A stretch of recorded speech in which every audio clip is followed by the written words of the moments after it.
Running a Fever, episode 67. Today, I'm going to talk a little bit about supplements, something that's a big mystery.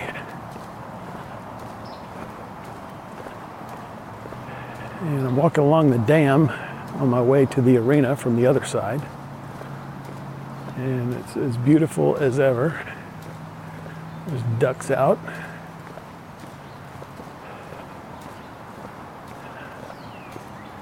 Not terribly crowded. It's always interesting when you see somebody. I mean, you're used to seeing people running, walking, cycling, walking their dogs, pushing their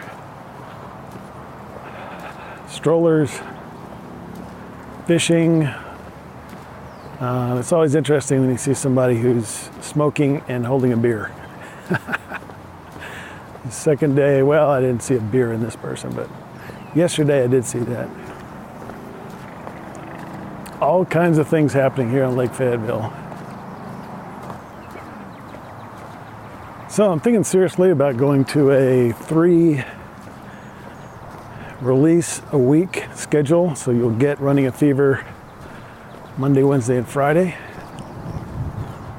3 per week instead of 2 per week, and an occasional Monday special. And I'd love for you to let me know how you feel about that.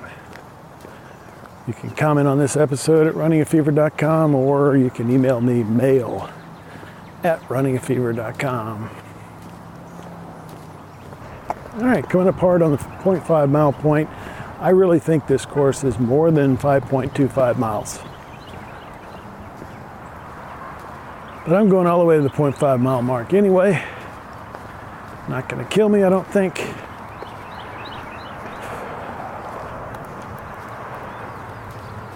I want to get all Nietzschean on you guys, but it will make me stronger.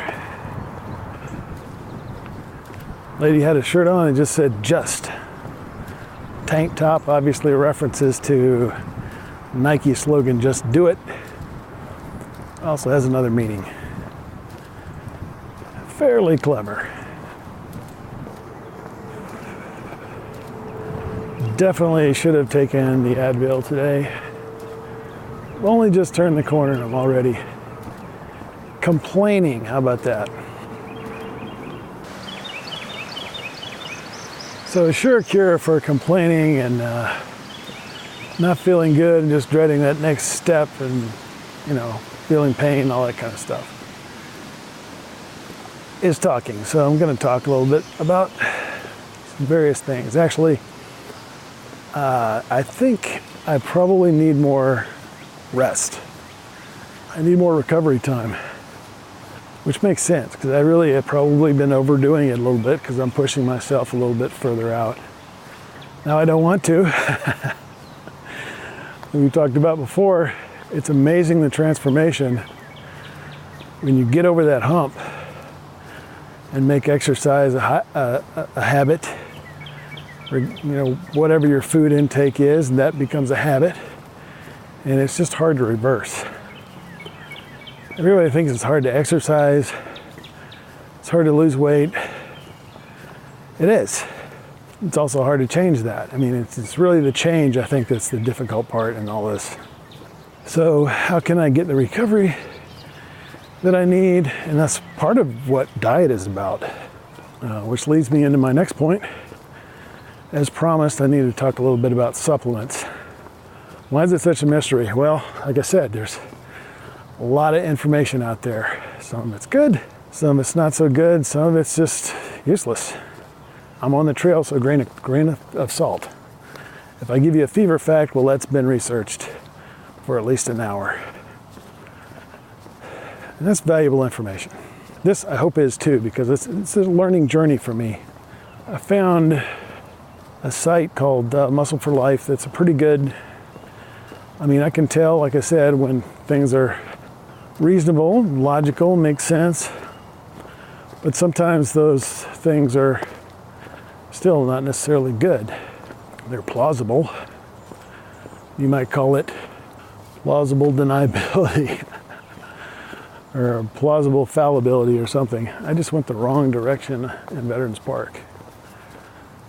Just kept on going around to the right, so I'm going to have extra 30 yards on my walk today, which I think is going to be longer than 4 miles. Can you imagine? Can you believe that I started out this thing with a half mile a day, and I started again in February with a half mile a day, and now I'm up to 4 miles, which is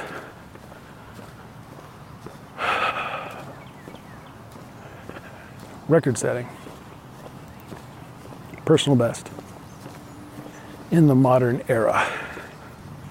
But again, information seems credible, seems to make sense, not necessarily credible. But the more you listen to someone, the more you can figure out what they're about. I usually check out with at least a couple of sources before I start thinking something's worthwhile. It's true today. And the first thing that he said that made sense was, you don't need supplements to have a great body, basically. There are some things that help you and can help you in certain situations especially. But at a basic level, supplements are not required.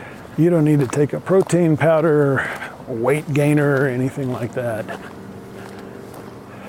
But, and my calculations bear this out because I'm already getting the calories that I need, according to this guy, according to other sources. So I don't need it. However, as I was talking about before, the more activity you have, the more calories you need, and you do need a certain level of protein. And especially once you start mixing vegetables in, it gets to be a lot of food, and really can be uncomfortable just physically getting all this food through your body. So protein powder gives you that protein and calories in a powder that you can just mix up and drink in a shake. Go on about your business without eating 2 whole chicken breasts.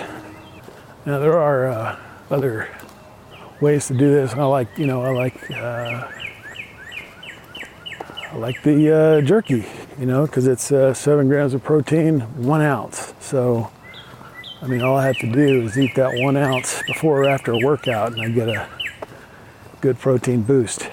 Same thing with yogurt, which is fairly easily consumed, not like a, half pound of carrots, but there's still, 6 times the mass you have to eat, 6 ounces. But in a lot of ways it's easier to eat than jerky because obviously you don't have to chew it. So when I started today, I was already, I've been considering ever since I, heard the celebrity thing that I was going to do more meat. Because these guys were stuffing themselves with lots of chicken and still drinking the weight gainer shakes and everything. But now that I've looked at my protein, I think it makes more sense to be that more moderate. There's obviously some people are going to say you need 2 grams, especially the people selling you the protein powder. Another reason you might need supplements is the whole caveman principle. Our brains have advanced dramatically in the last 1,000,000 years, but we still retain a lot of the characteristics of caveman in terms of our bodies and in terms of even the most basic instinctual parts of our brain. I think I really believe that, and I believe that the more you know about those things, the more of an advantage you'll have in life. Because it explains a lot of human behavior. The problem is, I don't live in a jungle or a desert or somewhere else. I live in a place where I have to get most of my food from a grocery store. Howdy. How are you? Good. Now, I'm kind of fortunate in that I live in the middle of the country and not in Alaska or someplace like that. And, plenty of cattle and chickens around here. During the winter, of course, a lot of that fruits and vegetables are shipped from Florida and California. A lot of the other foods I eat are shipped from various places. That has an impact. And economically, in order to make money selling food, it has to last longer. And in the process of breeding these foods to make them last longer, they get sort of nutritionally dumbed down.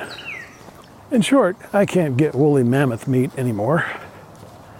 I can't have a mammoth burger with real mammoth meat on it. makes sense that although our medical technology has advanced quite a bit, we still need things that we can't get through our diets. So using that nutritional and medical biological knowledge to our advantage, certain things that we need that aren't in our diets we can get. One of the examples of these is omega-3 fats. I have seen the chemical compounds for these, and it has a lot to do with what's bondable and what's non-bondable, and I would love to explain that to you. Actually, there's a really good explanation in a book called Live Long Enough to Live Forever. It kind of fits in with my plan, actually. Probably need to go read that, but that's by Ray Kurzweil, and I think it's Terry Gross, a medical doctor and a genius, basically.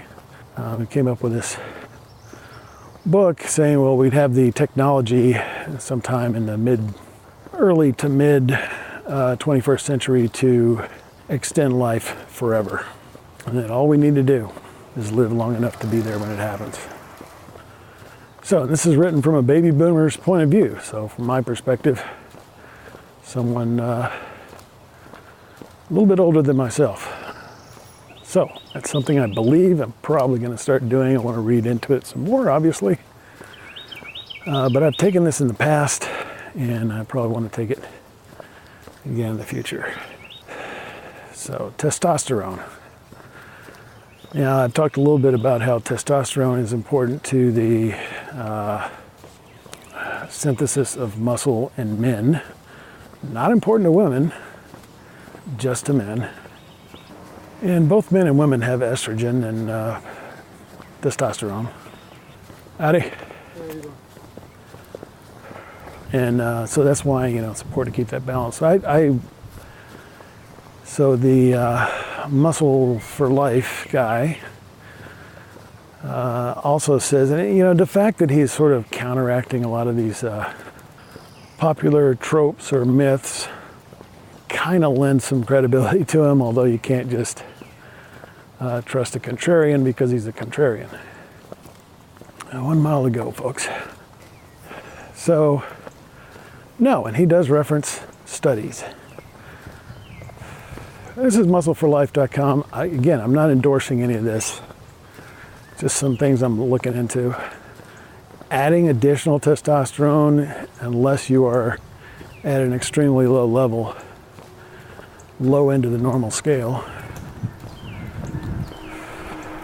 Again, men only. Does not help you significantly increase your ability to build muscle. However, additional testosterone can help you burn fat, ironically. Things are usually not simple in this life. Some things are, but absolutes are not to be trusted generally, with regards to this world anyway. So, grain of salt always. I researched some other things online today that don't necessarily relate to what we're talking about here, but just be aware that there is, everybody's looking for a natural solution. Everybody's looking for a solution in a pill. I say everybody, meaning a lot of people. And this is America. If enough people want something, it's going to be claimed to be available out there. I believe a lot of supplements are worthless, so be sure you do your research, and that's what I'm trying to do. When you get over that plateau and you think, wow, I accomplished that, what if I could go further and do more? What if I could lose more fat? What if I could gain more muscle? And that enables us to push ourselves a little bit more. Also to look for anything that might help us. And that's why supplements are multi-billion-dollar business.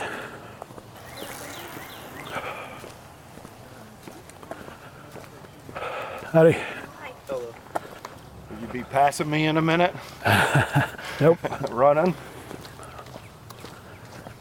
Not today.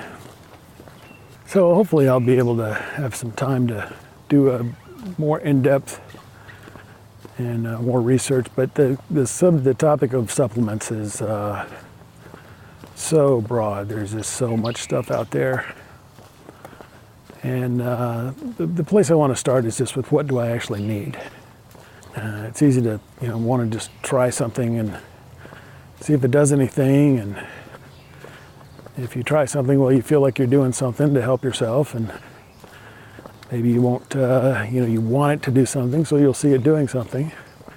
Don't necessarily know if that's the cause of it. So as I move into the final stretch of this 4-mile trek on Lake Fayetteville, I hope that this has given you some things to think about. Definitely not laying down the law with absolute facts, but giving you something to think about, just like, this is what I'm doing.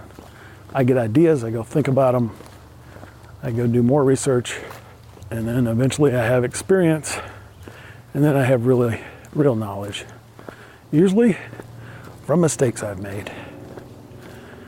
But hopefully you're learning from my mistakes. That's what we're about, we're just all trying to get fit, be healthy, have good medical care, good fitness, good diet. And so with that, I will leave you. Keep the fever, and I will talk to you next time.